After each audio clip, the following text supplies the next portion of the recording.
So John, what makes RPE different from other apps out there and working with other personal trainers? That's a great question. So I have on my phone, I've got MyFitnessPal and I have Trainerize, two apps that I've played around with myself to hold myself accountable to my macros, my nutrition, my workout tracking and all of that sort of thing, my steps, my water intake, you name it. RPE Fitness is different because it's designed, developed, implemented, and run by a group of doctors of physical therapy who are also certified strength and conditioning coaches. So we have over 30 providers in our company.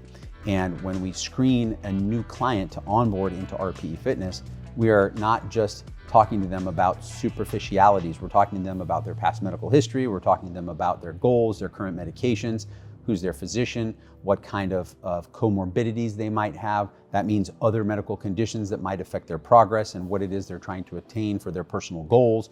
We take that all into consideration, just like we might do during one of our physical therapy evaluations with a patient in clinic, and we design and implement their fitness and nutritional program accordingly. And we drive all of those instructions to their app, which they can access at any time.